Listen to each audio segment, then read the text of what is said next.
Wife's secret plan to have a baby with her lover. Where is that woman?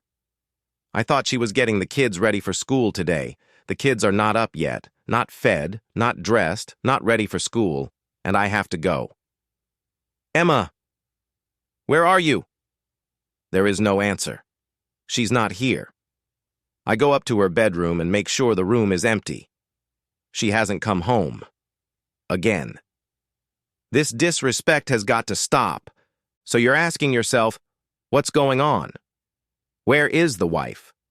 Why doesn't the husband know where she is? Why hasn't she come home? That and a host of other questions, I suppose. I have questions too, like, how did my life turn into this? You see, the answer is not simple or unambiguous.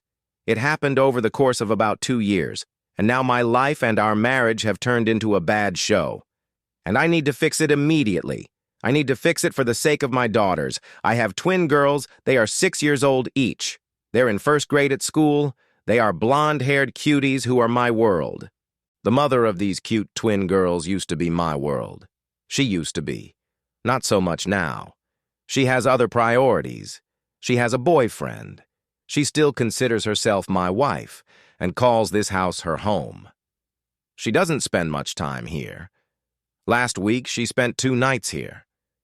When she is here, she now sleeps in the other bedroom. I don't want her in the same bed with me if it can be avoided. I can't look at her anymore. Since her belly is almost 9 months pregnant, her boyfriend is the father of the baby she is carrying. She is very proud of that fact. Emma works as a secretary at a large law firm. One of the lawyers at the firm, Gerald Evans, is her boyfriend and the father of the baby she is carrying. Evans is very successful, makes tons of money, has a wife and 3 children. I'm John Stewart. I'm 32 years old and I'm a chartered accountant. I mainly do corporate audits and find where companies can make improvements in the way they do business to become more profitable. I actually work a lot on finding ways for companies to avoid paying taxes. Most companies would rather spend $2 to avoid paying the government $1 in taxes. For most, this work is boring to the point of mind-numbing, but for my organized mind, it's interesting.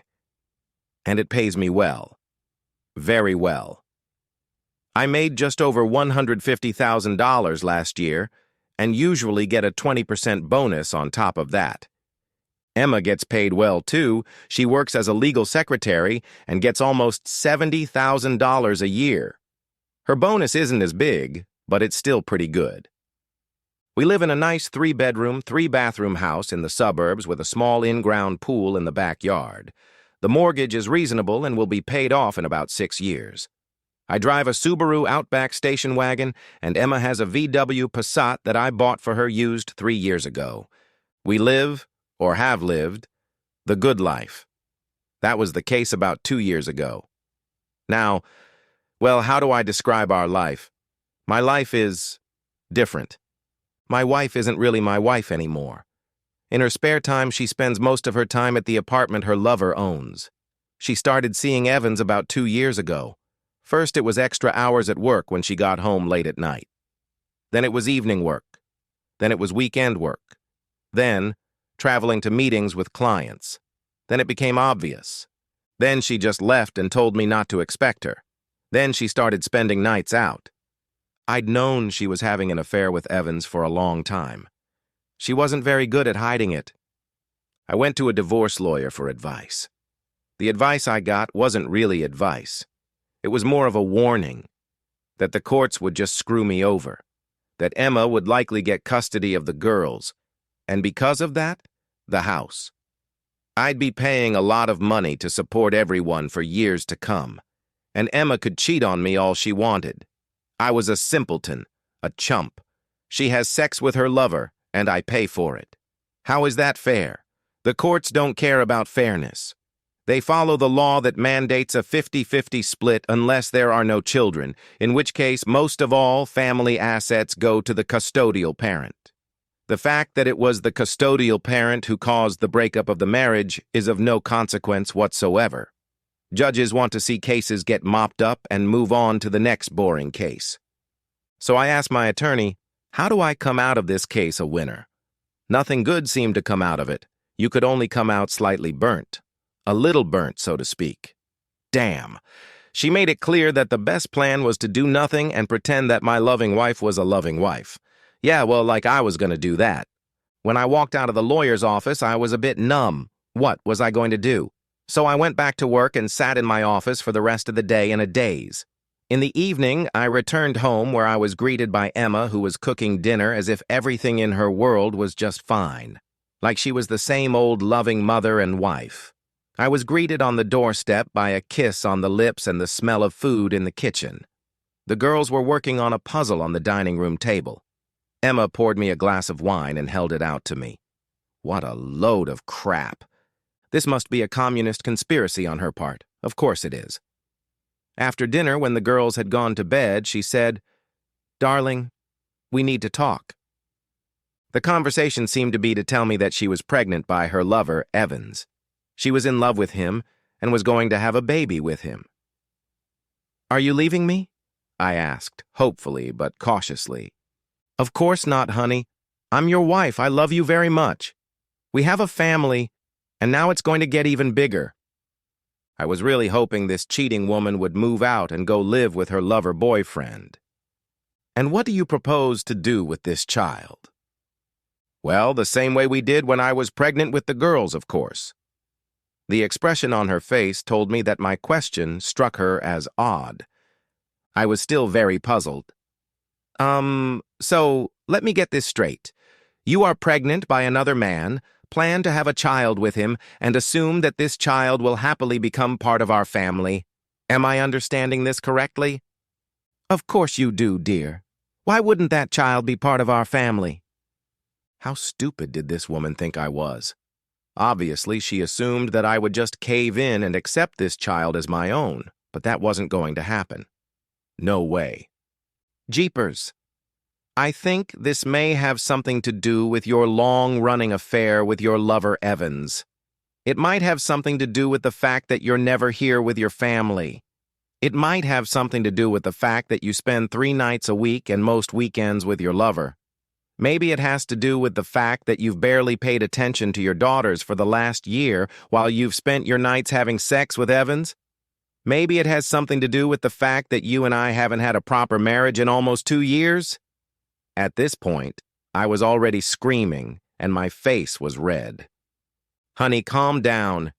Just because I haven't made love to you since Gerald spent time with me, remember that you have full access to my body anytime and for as long as you want." So Evans got her love and her sex. I got the leftovers. I also had 2 wonderful children and fully planned to keep them.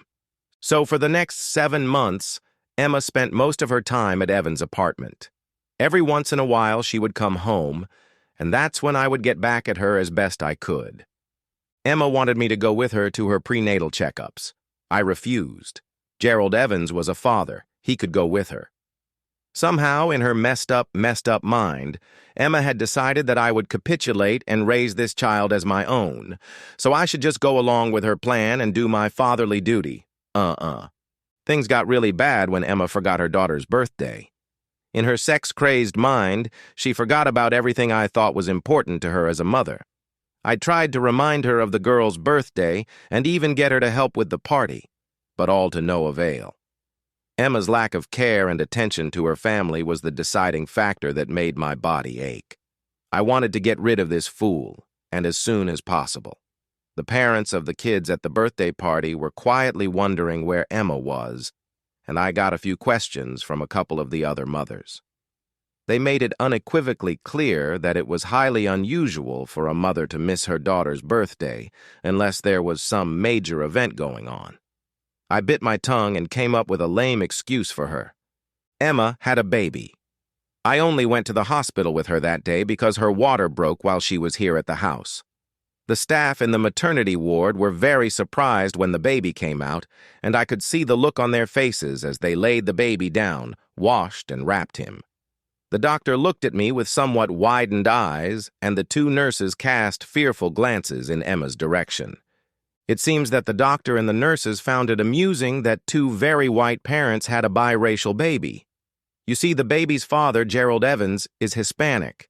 I don't mean to sound racist, but it's a quick lesson in marital fidelity. It's easy to see that the mom was out of line and the husband is not the baby's father.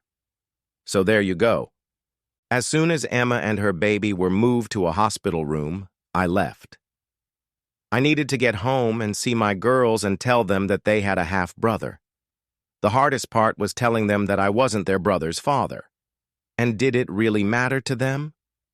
I also devised a plan to make Gerald Evans's wife find out that her husband was a new father and her kids had a new brother.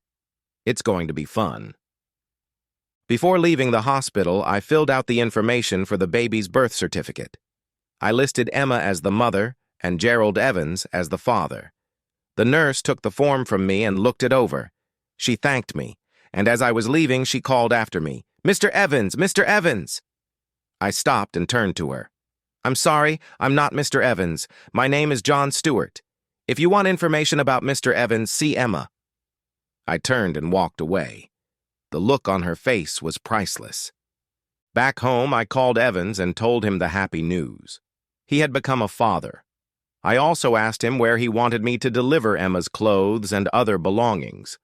There was dead silence on the other end of the phone. "Hello, Mr. Evans, are you still there?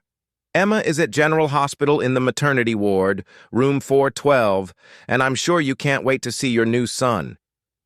He wasn't too happy to hear from me. "Who is this, such as this? And what do you want?" "Mr. Evans, I'm Emma's husband, John Stewart. You remember Emma, you worked with her. You've been having sex with her for over 2 years now. You got her pregnant. She just gave birth. Your son." Again, silence in the phone. "So, Mr. Evans, I need to know what your plans are for Emma and your son. I have things I need to do, and in order for me to do them, I need to know what you plan to do." Silence again. "Okay, I guess I should call your wife and find out from her what you're going to do. Goodbye." I was about to hit the off button on my cell phone.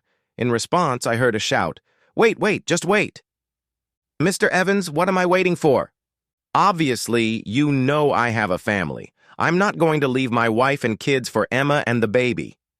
"So, what are you going to do, Mr. Evans?" "I don't know anything right now. I'll have to call you back." "Just so you know, I've asked my attorney to start the divorce papers with Emma and list you as a co-defendant in the attachment alienation case. I am also going to sue you for a substantial amount of money to compensate me for the loss of family income and services Emma could provide as a mother to my daughters for a future period until my girls turn 21. Just so you know." Evans was visibly sweating. He shouted into the tube again, "Hold on! What do you want from me?" Now I paused for a few seconds. I was looking for a tactical advantage over this asshole. "What I really want, Mr. Evans, is for you to take Emma and your son and get them out of my house. I don't want her and your child there any longer than absolutely necessary. Do you understand?" "What am I supposed to do?" "Well, Mr. Evans, you take responsibility for her now. It's very simple. This cheating woman is no longer my wife. At least she won't be after the divorce. What you do with her after that is none of my concern. That's your problem, not mine." I didn't give him the slightest way out.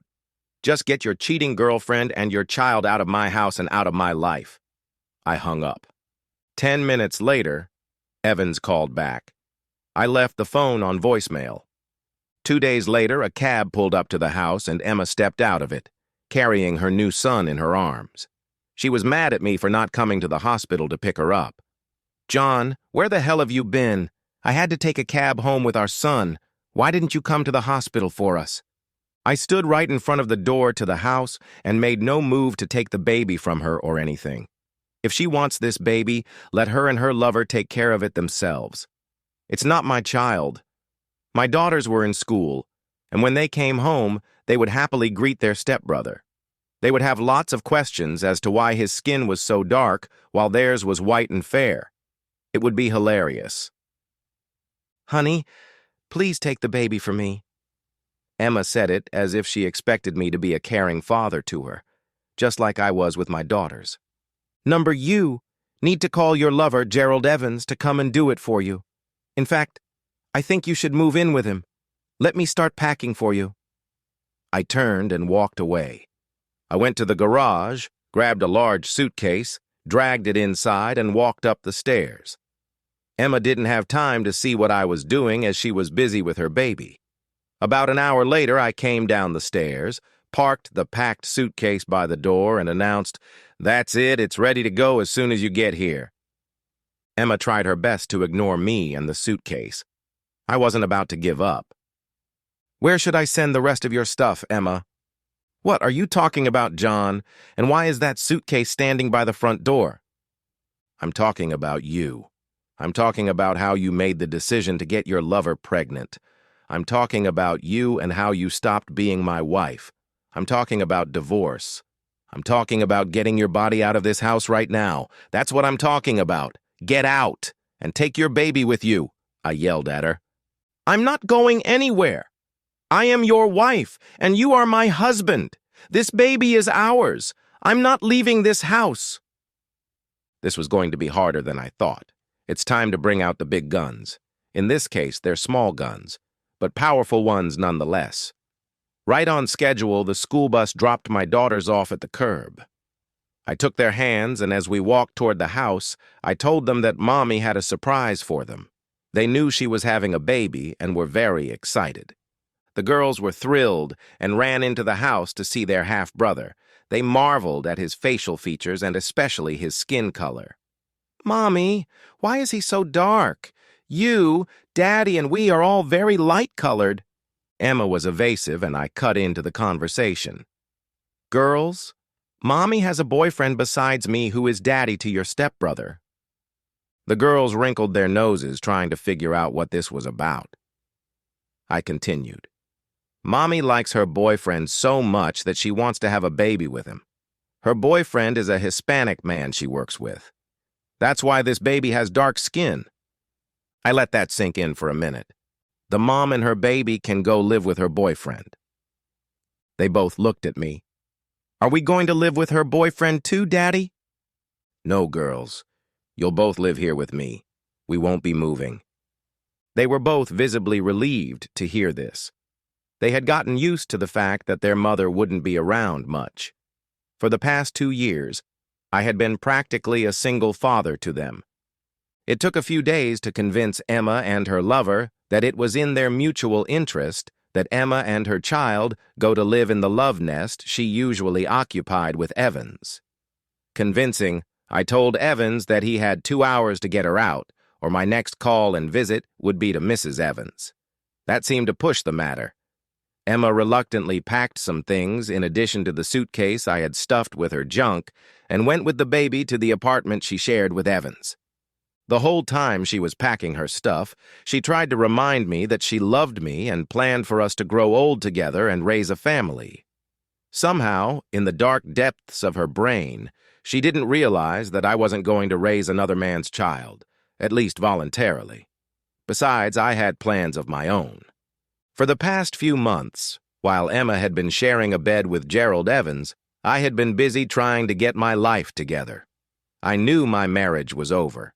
I also knew I had to end it so that I wasn't living in a cardboard box under a bridge while paying for Emma to have sex with Evans and enjoy life. No, that wasn't part of my plan. Okay, a little bit about me. I'm far from perfect, but I'm not a loser. I'm 5'11" inches tall, weigh about 165 pounds, and I run and bike for exercise and recreation. I don't play golf. It's too boring and pointless, and I don't care about hitting a little white ball with an expensive club just to drive it into a hole in the ground. I like to use my body to sweat and vent my frustration. I've been running and biking a lot lately since frustration is my middle name. I had a few reliable babysitters in the neighborhood that I could call on to watch my girls, and I could get outside and exercise. In addition, there were a few neighbors who realized that Emma had pretty much abandoned us and quietly offered to help watch the girls if I needed to go out for a break. My bicycle group turned out to be a godsend. I met a woman there, Andrea, and we struck up a friendship and then started dating.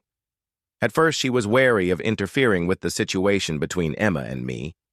But when I explained my plans to her and then confessed that Emma was pregnant and really wanted a child with another man, she realized that the end of my marriage was just around the corner. Andrea even slept over at my house a few times, got to know my girls, and went on several outings with us together. She is a fourth-grade teacher, divorced, and has no children yet. My girls immediately bonded with her and over the past few months have seen her more often than their mother. When it came time to file Emma's divorce papers, they were served in the love nest. I asked Evans to serve the papers at his house. His wife was there when the filing officer came to the door. She took the papers and opened them immediately. I heard that there had been tension in the Evans household for several days. Evans had secluded himself in a love nest with Emma and his new son, and Mrs. Evans was busy with her lawyer, who was tightening the screws on her husband. I sued him for a little over $1.75 million for the lost family income and increased expenses I would incur without a wife, as well as money that Emma could reasonably consider contributing to her daughter's university expenses. I didn't bother mentioning the baby. It was pointless. Emma called me repeatedly to tell me she loved me and wanted to come home. She said it was all just a big misunderstanding and that her time with Evans was never meant to be long-term. It was just a phase that was over for her, and now we could be a family again. I asked if Evans would keep the child that had become his father. There was no answer to that question. I changed all the locks in the house and programmed a new code for the garage so there would be no surprises with the sudden appearance of Emma and her baby. My attorney called and said Evans's attorney wanted to meet to discuss the settlement agreement. When we sat down at the table, Evans was indeed there. He seemed willing to offer me cash up to $50,000 if I would drop the lawsuit and take Emma back. When asked if he would keep the child she had fathered, there was dead silence on his part. His lawyer said, "It would be highly inappropriate to separate a mother from her child, and that is not our intention." As if that was supposed to heal all wounds. I replied before my lawyer could say anything. "What you don't realize is that I am not prepared to act as the father of another man's child. Mr. Evans became the father of the child. Mr. Evans can keep the child. If the child's mother is part of that package, then so be it." My lawyer smirked at Evans' lawyer. Take that, asshole. And so we went back and forth for the next few months. Eventually, Evans agreed to $250,000 to quiet this unpleasant matter. My divorce from Emma was finalized, and I was awarded full custody of my daughters. I agreed to free, even unsupervised visitation with Emma. I knew she loved the girls, and they, in turn, loved her. Over the months, my daughters grew even closer to Andrea, and we got engaged just as we found out she was pregnant. I sold the house and we moved into a larger one. The money from the lawsuit was invested in providing a good education for all my children. Emma and the lover boyfriend eventually ended their affair, mostly at the insistence of Mrs. Evans. She threatened to take him out. She seemed to be well connected in the community through her family, and she could put considerable pressure on Gerald to henceforth abide by the rules of behavior. Emma kept her job at the law firm. Evans did too. I ran into Emma downtown a couple months after the divorce was finalized. We had coffee and got to talking. I wanted to ask her a very simple question. Why? Why did she need to have sex with another man? Was I really that bad of a husband? Or was she such a bad wife? She was more candid in her answers than she had been before. For her, it was sex with a Hispanic man, and she wanted him to dominate her. She admitted that she had a fantasy about Hispanics, but she had never acted it out before. Evans was very attractive to her and easily tempted her into sex. She was sure she was in love with him and that having a child with him was the right thing to do. Emma lived with her son in a one-bedroom apartment. She saw her daughters once every few weeks and took them to do activities with their half-brother. The girls thought he was a cute little guy and enjoyed spending time with him. Andrea and I bought a cottage on the lake, started renovations, and planned to spend summers there. Our new daughter was born. Evans came out of that mess virtually unscathed, but sufficiently burned by his wife that he was unlikely to have a wandering eye, at least for a while. I'd like to think that he and Emma felt the full force of my revenge, but that would be a bit of an exaggeration. My daughters and I came away from the Emma and lover-boyfriend disaster with a sense that we were lucky to have escaped this bad show without too much trouble. We were doubly lucky to have found a wonderful woman with whom we started a new life and a big family. Can we call it a happy ending? For me, yes. For Emma, I don't know. For Evans, it was expensive in terms of money, but he could afford it. That's the reality of life. There are no ultimate winners and no ultimate losers, only survivors. The end. Subscribe to my channel. Thank you!